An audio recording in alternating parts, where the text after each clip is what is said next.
We have Paul here. Paul is a 11 handicap. Has been playing golf for almost 30 years, and noticed the last couple years a bit of a rapid drop in distance, and just some ball striking issues, getting a little on the inconsistent side. Like I said, he is an 11 handicap, but he's been as low as 9 before, and I've seen him on the range for the couple years now. I've been at Longview, just kind of walking back and forth, and noticed that he is a very consistent ball striker. The ball flight's really, really nice, really solid, but definitely could see where some power issues were coming in, and where he was just fighting himself a little bit. So we took a good look here. I did find out through the assessment after spending a little time with him that last year he did suffer a little bit of an injury to his left foot, a neuroma of sorts, which really led to inability to put weight on it, move on it, and obviously the human nature for us is we want to kind of grind through the pain and continue practicing, and I think that led to some injury, some fear of transferring, and we'll start seeing that here where he was trying to swing around the pain and away from that left foot, which caused some issues here. So initially in the setup, you can see he's got a bit of a kind of a strong setup with his grip, but really not an issue there because he does rotate fairly well. It's more of just where the weight is that we'll see.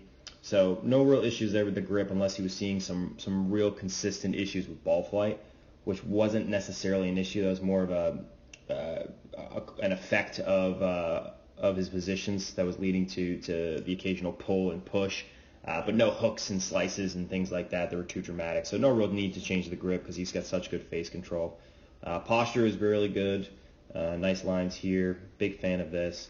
And then one thing is his backswing that I really love is that notice there that little bit of a weight shift, which is great. So nice little shift into his right leg, albeit that was a little bit of the camera work as well. So if we take these away for a second.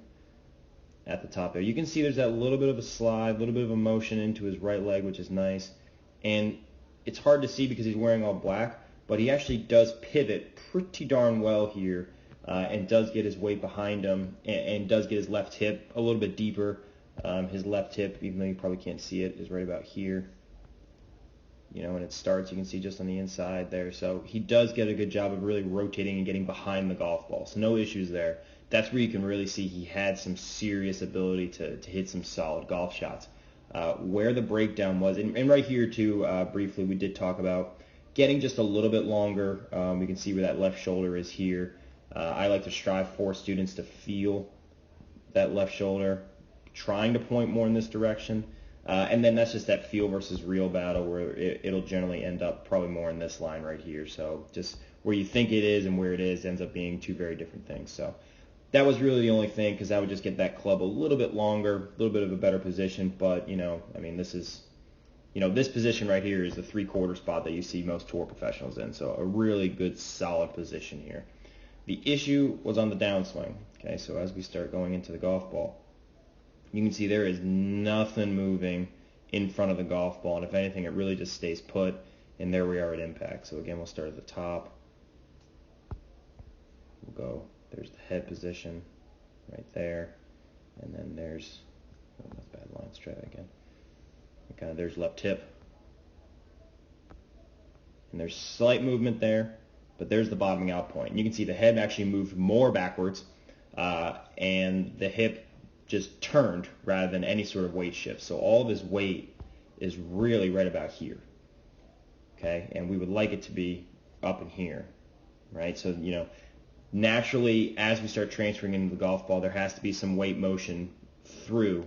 I think some people oftentimes, you hear talking about, I need to rotate my hips, and it's, well, if you don't put the car in gear before you hit the gas, you're just spinning your tires.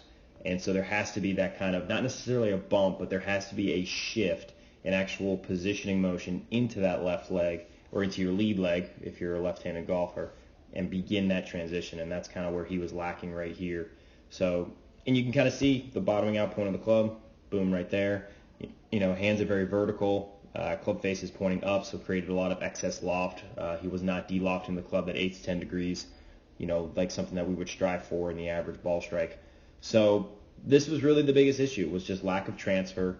So the one thing that we worked on, and I do have a follow-up video, was trying to create almost a punch shot downswing.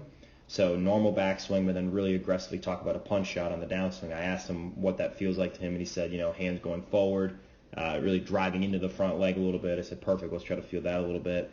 And then the result was he had a couple more penetrating ball flights. The hands weren't necessarily getting to where this red line but he was getting closer to that, and it was feeling like he was getting there, and his finishes were a lot better. He was finishing a little bit taller, a little bit more in his front leg, as opposed to here where you can see he's very stretched out and very long. The position was much more natural, more relaxing, easier finish. That was probably a little less stressful on his body as well. So, Paul, if you're listening to this, just continue to work on that baseball drill that we talked about, where you start with your feet together, take that step forward. But as you can kind of see here, a lot of good things going on. Love the position at the top, just like we said, maybe a little more rotation, get that shoulder more in line there. And then on the downswing, try to stress getting that left hip really kind of stepping and motioning that weight more into this line here, getting you more in front of the ball so that way your hands are pointing more in this position rather than backwards. Okay?